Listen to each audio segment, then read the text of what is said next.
The White House's blueprint for a Renter's Bill of Rights executive orders would nationalize U.S. housing policy, exposing a disconnect between economists and policymakers. In response to Senators Elizabeth Warren and Bernie Sanders calling to protect tenants from rising rents, the revised measure contains a resident-centered housing challenge to push states to enact tighter control on local housing markets. The Federal Trade Commission and the Department of Housing and Urban Development would respectively enforce rent caps and eviction restrictions under the proposal's, quote, anti-price gouging measures and just cause eviction requirements. Over 44 million households, or more than 35% of the U.S. population, live in rental housing. According to the plan, there is also no comprehensive set of federal regulations protecting renters, even though specific protections are offered by laws, including the Fair Housing Act, the Americans with Disabilities Act, the Violence Against Women Act, and the Fair Credit Reporting Act. The proposal reiterates the Fair Homes Act of 1968 and lists the key difficulties currently faced by renters, such as finding adequate, reasonably priced housing. Landlords who break the new rules run the danger of having Fannie Mae and Freddie Mac reject their government-backed mortgages. The proposed housing restrictions may worsen both the quality and supply of dwellings because of arbitrary rent caps. Rent control would cause a housing crisis if rents were set below market rates because supply would be insufficient to meet demand. New York City has some of the strongest rent stabilization policies in the country. The record low rates in the city have forced owners to keep 60,000 apartments vacant because the rental income won't be enough to pay for repairs and maintenance for an apartment building with a full tenant roster. New rental communities are also exempt from rent restrictions in regions where they exist, although investors and developers who are doubtful about future returns steer clear of the rental property sector. Political factors have occasionally caused housing units that had previously appeared to be exempt from price limits to lose their exemption. This has occurred in New York City, where vacant and recently built housing periodically fails to qualify for an exemption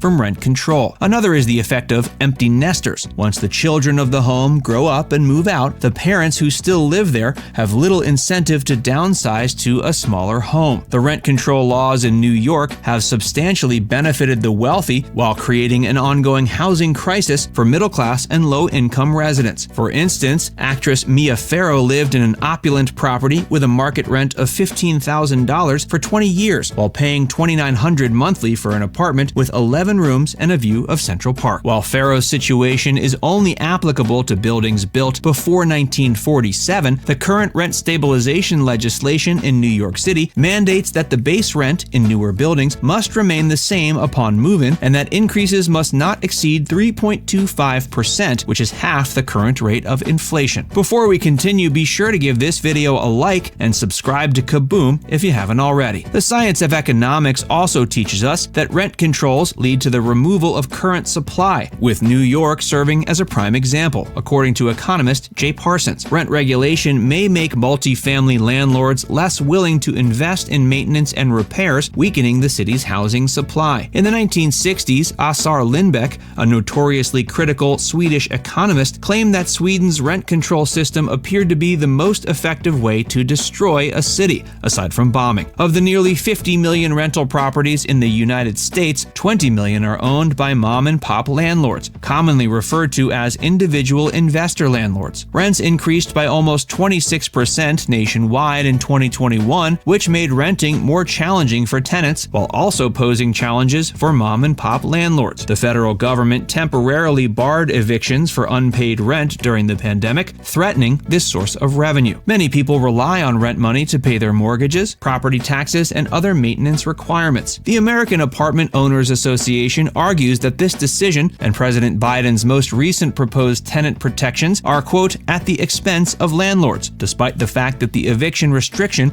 helped prevent the loss of more than 1.5 million households' homes. The National Equity Atlas estimates that by December 2022, 15% of American renter households would be behind on their rent, accumulating a total rent debt of around $12 billion and placing a significant burden on individual investor landlords. Legislators' disregard for mom-and-pop landlords is, quote, very annoying, according to Alexandra Alvarado, director of the AAOA. Housing authorities will have to overcome and take into account economists' concerns going forward as they implement the new Biden administration plan. What are your thoughts? Let us know in the comments. comments. And make sure to hit the like button and subscribe to KABOOM for more videos.